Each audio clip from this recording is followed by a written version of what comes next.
J'ai fait 17 ans de prison, mais en tout, j'ai pris 30 ans de prison. Je suis né dans le quartier de la Belle de Mai, à Marseille, pendant la guerre. Et très tôt, j'ai perdu mon père et ma mère. Ma mère avait 5 frères, tous les 5 fichés au grand banditisme. Donc j'ai été élevé par des voyous. Et je ne pouvais pas devenir instituteur ou autre. Puis on avait faim, on était malheureux, et donc on a fait les voleurs de très tôt. Et après, bon, on a gravi les échelons, si je peux m'exprimer ainsi. Hein. L'Algérie était encore française, le Maroc aussi, la Tunisie aussi. On m'a mis sur les bateaux pour le trafic. Par exemple, j'allais à Dakar, au Sénégal, et il y avait des bordels, et je ramenais l'argent en France. Donc j'avais mon pourcentage. J'ai commencé à trafiquer comme ça. Après, j'ai fait l'opium, bien sûr, comme tout le monde. Et donc, après, j'ai fait des braquages. Hein. C'était toujours l'envie, l'opportunité, l'argent, l'adrénaline aussi. On aimait ça, voilà. On aimait ça. Et j'avais 16-17 ans quand j'ai commencé à vraiment m'assumer en tant que voyou, quoi. Je garde toujours ma mentalité, je garde toujours mon esprit voyou. Je serai jusqu'à ma mort un voyou, hein, je te le dis de suite. Hein. Pour moi, un voyou, déjà c'est un anarchiste. C'est un type qui a refusé de se plier à une société, disons, réglementée. Ces règles à lui, il y a un mot pour les définir, ça s'appelle la mentalité. Les voyous de mon époque, je ne parle pas des voyous d'aujourd'hui, hein, ils avaient ce qu'on appelle de la mentalité. S'ils n'avaient pas ça, ils étaient ou morts dans des règlements de compte, ils avaient fait des fautes de mentalité graves, parce qu'il fallait quand même que ce soit grave. Hein. Ou alors ils étaient tricards. Tricards, c'est-à-dire on leur interdisait le territoire. Ils allaient dans les Alpes ou ailleurs, on ne voulait plus en entendre parler, mais s'ils étaient à Marseille, on les avertissait, on disait voilà, on t'interdit Marseille, on t'interdit les Bouches-du-Rhône. Et quand un Corse il fait le voyou, il fait le voyou. Il fait ou le proxo, ou il monte des parties clandestines de jeu, et il fait la drogue. Voilà. Ou alors il fait les trois en même temps. Marseille, c'est une ville qui bougeait. Et quand il est arrivé avec la French Connection, là, ça a été la cerise sur le gâteau. Là, c'était vraiment la ville où dans le monde entier, on ne parlait que de ça. Mais la French Connection, c'est une communauté principalement corse, avec quelques Italiens, qu'on est, comme on dit dans notre milieu, entre gens qu'on peut se parler. Par exemple, tu rencontres le Belge, ou Tani, Zampa, ou tu rencontres un vieux de la French, bonjour. On est entre gens qu'on peut se parler. Il y a eu un approvisionnement énorme, jamais égalé en Turquie, qui centralisait toute la morphine base des autres pays, la Syrie, le Liban, l'Iran, l'Afghanistan, c'était tout centralisé en Turquie, donc cette marchandise était transformée en héroïne, hein. C'était de l'héroïne après. Hein. Il y a eu les chimistes c'est quelque chose de merveilleux pour le trafic, c'était la clé de voûte de la French Connection, du trafic. Et puis il y avait les acheteurs américains qui sont venus solliciter les Français dans les années 60. Et là, il y avait un coefficient 14 ou 15 fois plus cher. Donc il y avait cet alignement des trois planètes. Et là, la French Connection a éclos, toute seule. C'est le loto, c'est la loterie. Et donc tout le monde s'est engouffré là-dedans.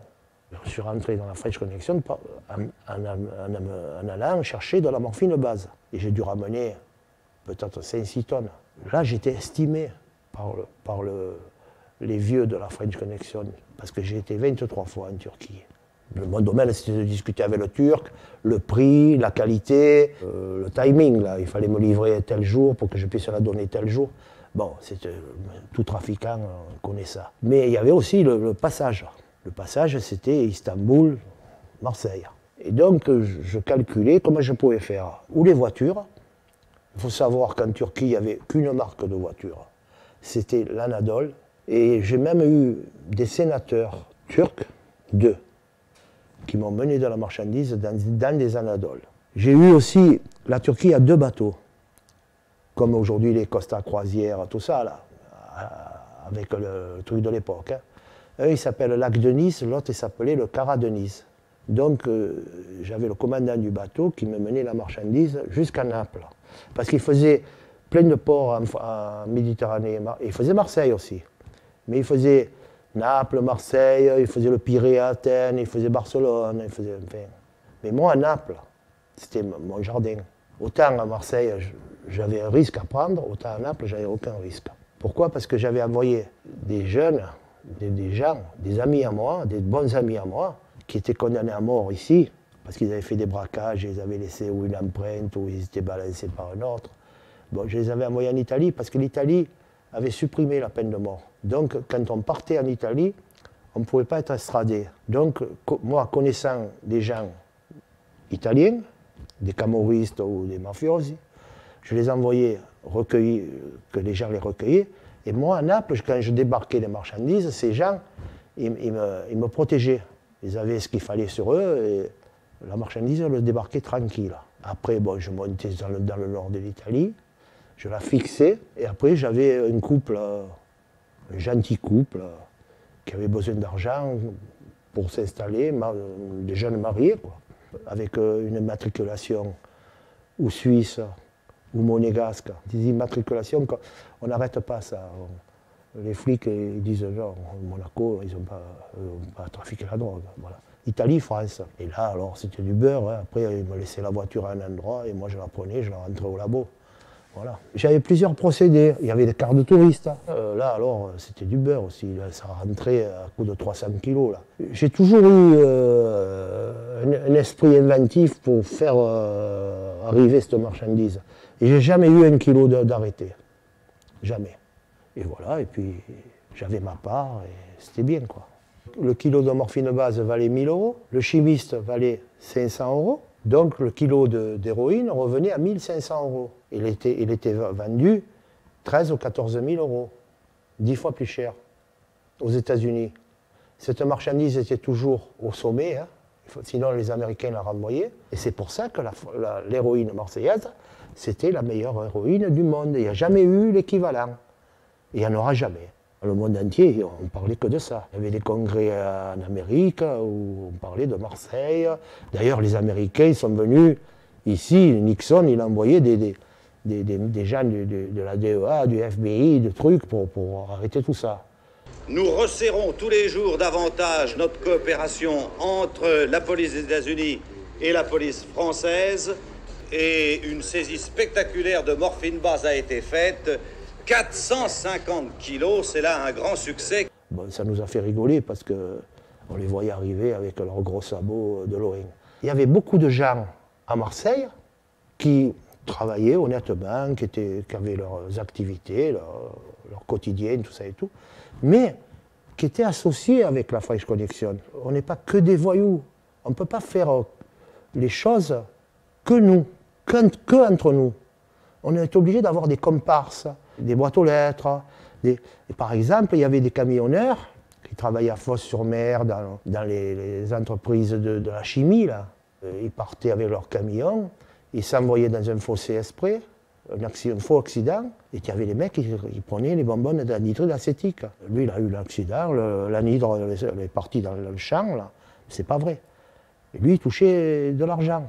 Il y avait le chauffeur de taxi, alors lui, il se mettait à la gare Saint-Charles ou à l'aéroport de Marignane, et il disait j'habite à l'eau pour une dernière course, s'il y en a un qui habite pas loin, je le mène. Donc il prenait une famille, avec la femme, le mari, les enfants, je sais pas quoi, enfin, le client, quoi.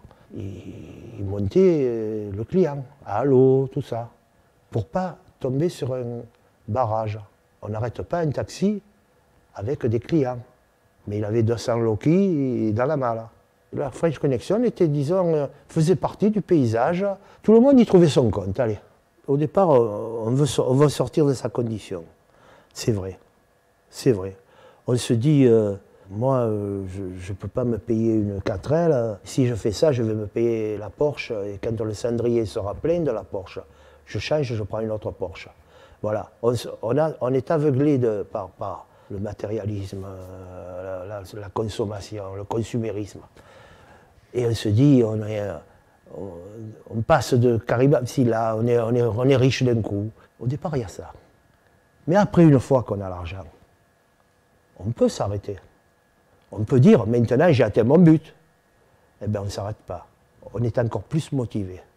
On ne réfléchit pas à se dire, j'étais malheureux, maintenant je suis riche, donc j'arrête et je vais acheter une belle maison et le dimanche j'irai à la messe ou j'irai jouer au baby-foot, je ne sais pas. Non, on se dit, je suis voyou, je reste voyou, je continue à être voyou, et je suis bien dans le jus, dans l'esprit voyou. Je rencontre que des voyous, je parle qu'avec des femmes voyous, des hommes voyous. C'est une secte. C'est une secte. Et on est là, on ne se rend même pas compte qu'il y a un monde extérieur. On vivait comme ça, on vivait comme des seigneurs, on n'avait pas de dire « oh, il faut qu'on s'arrête, parce qu'on risque la prison, et parce que nos familles elles vont être malheureuses, et tout. » Non, non. Ce train de vie, il était fabuleux. Tu te prives de rien. Tu es là, tu rentres chez un bijoutier, tu achètes 2 montres. Moi, j'avais des manteaux en Vigogne. Payé à l'époque 5 millions le manteau. Il y avait Chirac et moi qu'on avait le même manteau. Voilà, c'est tout. Tu as une petite fiancée. Alors, là, ça coûtait des fortunes, ça. Tu vois? Alors, en vieillissant, tu prends les filles de plus en plus jeunes, de 18-19 ans. Ces filles, elles sont aveuglées par le train de vie. Elles n'ont jamais connu ça. Tu loues un bateau, tu les mènes en Corse, dans les calanques, elles sont émerveillées, ces pauvres filles. Et toi, ces pauvres filles, entre guillemets, hein, parce qu'elles ont trouvé leur compte, tu vois. Tu rentres dans un magasin d'habits, par exemple les chaussures, tout ça. J'étais là, la fille essayait les chaussures. Elle me disait, ils me vendent, qu'est-ce qu'ils en pensent, ils sont bien. La vendeuse disait, mais, écoutez votre papa, il vous a dit qu'il était bien, vous voyez. Je jetais l'argent par les fenêtres, parce que l'argent, il faut savoir que l'argent est aussi dangereux que la drogue. Hein. Si on t'arrête avec $1 million, parce que c'est des dollars, hein. C'est jamais des francs, hein. C'est toujours des dollars. Tant qu'ils ne sont pas changés, c'est des dollars. Et on te paye qu'en dollars. Et des fois, ces mordilles d'Américains, là, ils te payent un billet de $20. Alors là, je te prie de croire que les disputes que j'ai eues avec eux, j'ai dit, la prochaine fois que tu me payes un billet de $20, moi je t'envoie de la marchandise, je t'envoie du lactose, moi. Voilà, tu as compris? C'est des quantités, hein, des gros volumes. On avait des marins américains qui nous ramenaient cet argent. Il y avait un port, c'était Villefranche, où il y avait une base américaine. Et le porte-avions, tu pouvais aller le visiter, comme les citoyens normaux, les gens, les enfants, tu te mettais au milieu, et le marin américain te filait des paquets d'argent. Et toi, avec la vedette là, qui te ramenait à Villefranche, tu pouvais ramener les dollars. Quand on est en plein dedans et qu'on vit l'instant présent et qu'on ne pense pas ni à la mort ni à la prison, on a des instants de bonheur, si on peut appeler ça du bonheur. Mais ce n'est pas le bonheur, c'est pas vrai. On ne peut pas dire qu'on a été heureux, parce qu'il y a toujours cette peur dans le fond, en arrière-plan, cette peur, parce qu'on est toujours sur ses gardes. Et la peur de la police, la peur des flics, la peur des indiques. Quand on te présente un mec, tu ne sais pas si c'est un indique ou si c'est un... Tu as peur, tu le testes psychologiquement. Il y en a un ami à toi qui te dit attention, je ne le sens pas. Toi, tu le testes encore plus. Tu deviens un inquisiteur, quelqu'un qui vit avec la pression, avec... Tu vois, on avait de l'argent, mais c'était de l'eau. On le jetait. Parce que je te le disais, si on t'arrête avec de l'argent, c'est comme si on t'arrêtait avec de la drogue. C'est pareil. Le seul moment de bonheur, c'était quand j'avais réussi ce que j'avais entrepris. C'est des instants de bonheur dont je te parlais tout à l'heure.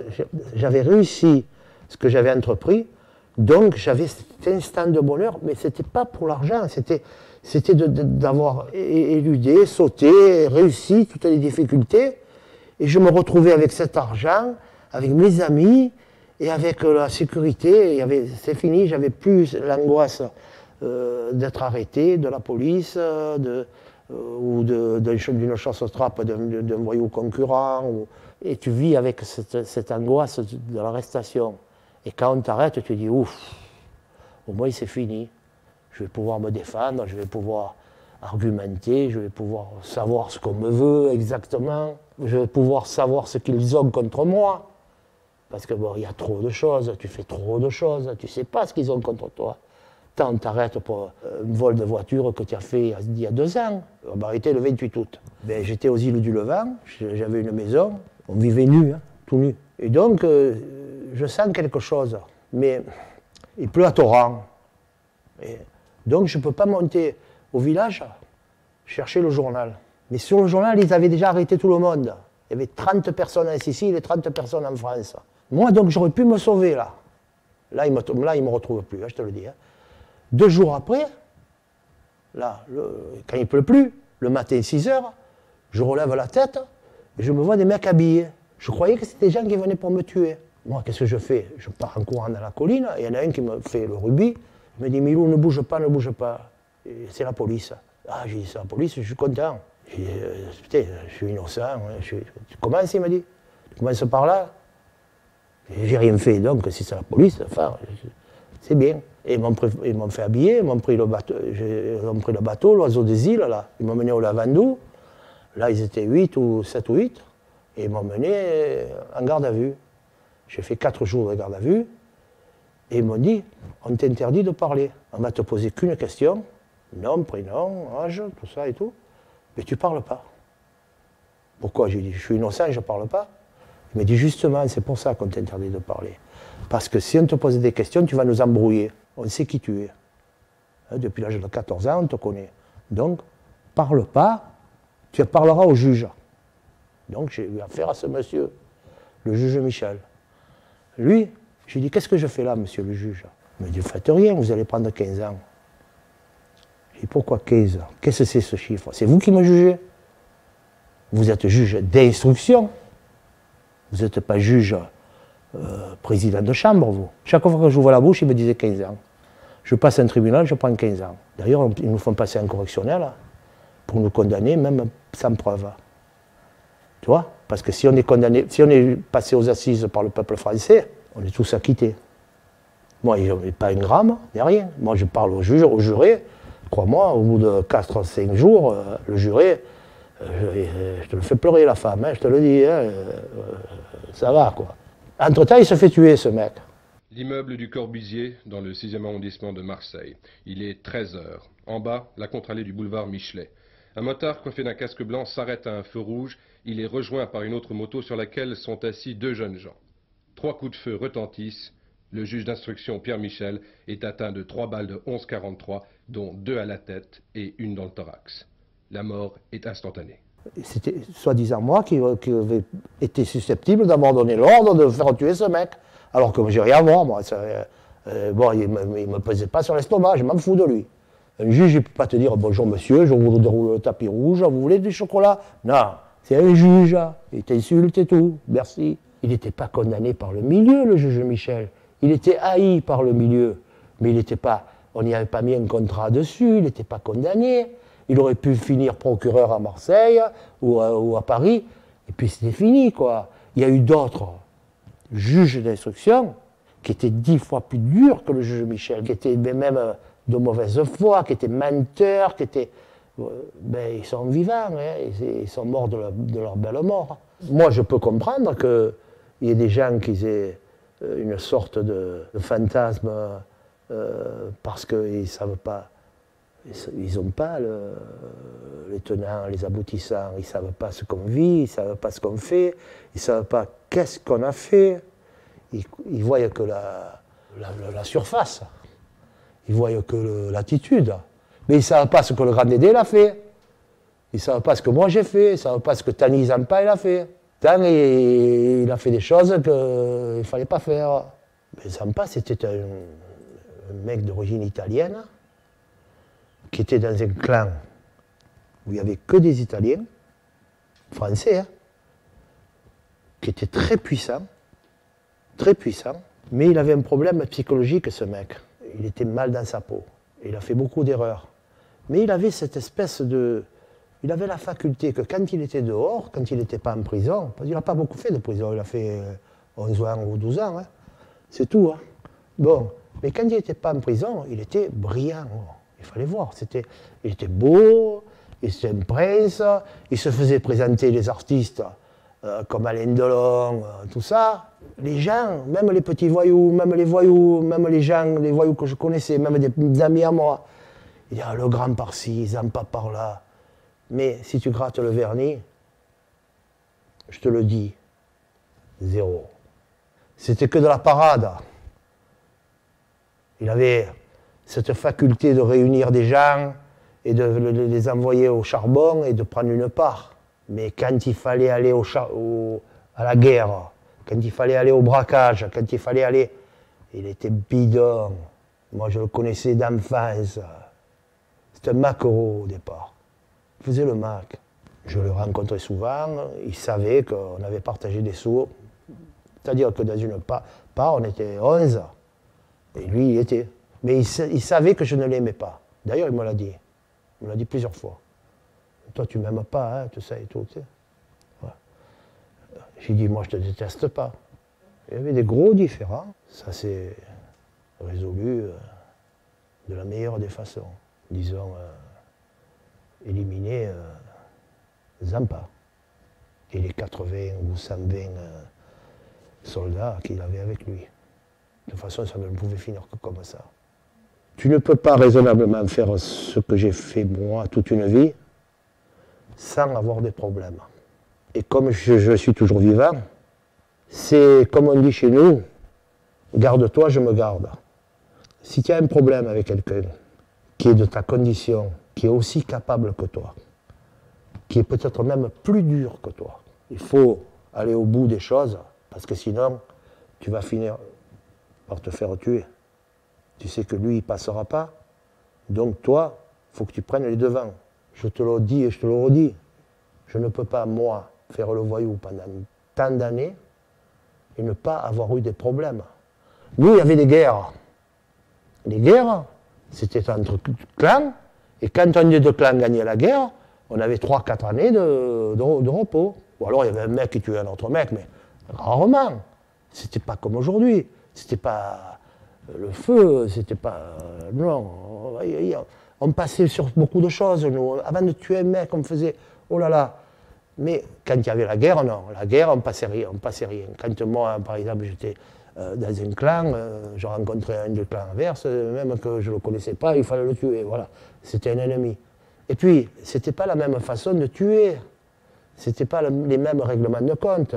Par exemple, si on était dans une voiture, on attendait le mec à 6 h du matin pour qu'il sorte. S'il accompagnait ses enfants à l'école, ben on repartait. Parce qu'on savait que si le petit à côté ou la femme, il était traumatisé, puis il risquait de prendre une balle perdue, parce qu'on ne sait jamais comment ça finit, ça. Tant le mec il décarpille, boum, tu le tues, et après tu le vois, il bouge encore, tu le tues, et tu tues le mec à côté, et tu ne tues pas les innocents. D'ailleurs, ça n'est jamais arrivé. À ma connaissance, hein, jamais. Même dans le Nord, même jamais. Même à Paris, jamais. Ici, aujourd'hui, moi j'ai vu des petits de 11 ans se faire tuer. Ici, en plus, il y a ce qu'on appelle le mode opératoire. Moi, quand je vois un règlement de compte, il y en a très peu, hein, comme je te cite de mon milieu à moi.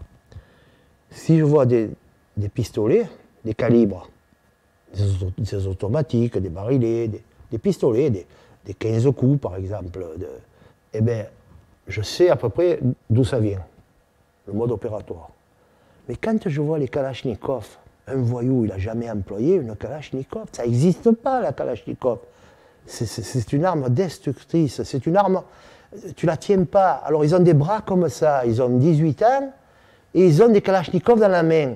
Et quand ils allument, ça part...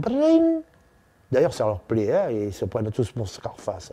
Bon, brac, tu vois, et donc, il y a quelqu'un qui passe, et il meurt. C'est un truc de fou.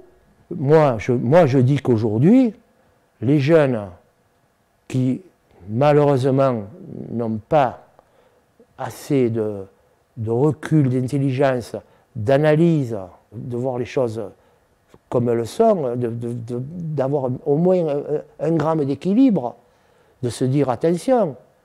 Voilà, ils n'ont pas de méfiance.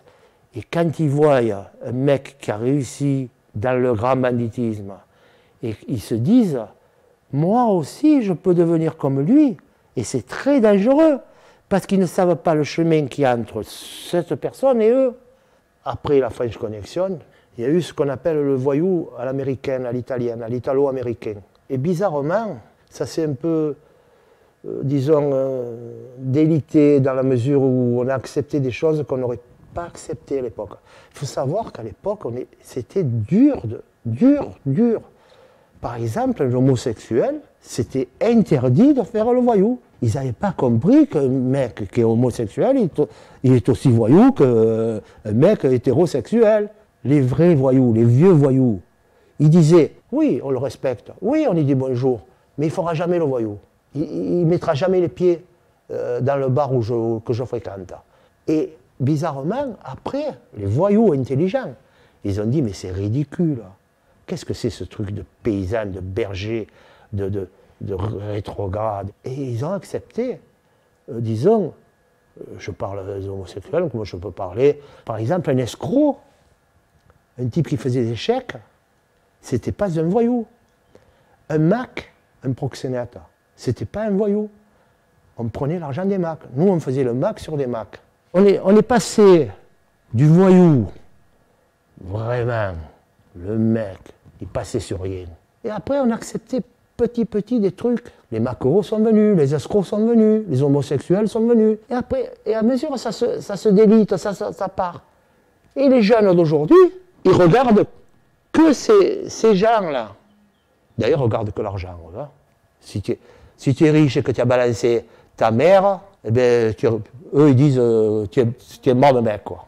Intrinsèquement, ces gens, ce ne sont pas des gens que je qualifierais de voyous. Ils n'ont plus de morale, ils n'ont plus de profs, ils n'ont plus d'éducateurs, ils n'ont plus rien. C'est tous des ennemis, puisque le vide, c'est l'ennemi.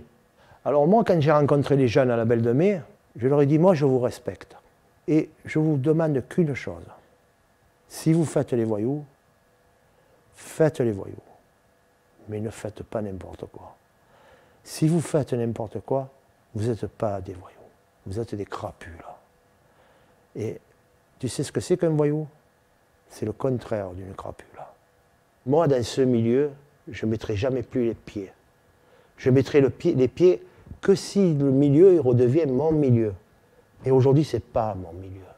Aujourd'hui, je vis une vie paisible. Je garde un certain entourage qui me respecte, qui m'aime. Et avec le recul, je m'aperçois que si demain je renais, peut-être que je recommencerai. J'ai aucun regret.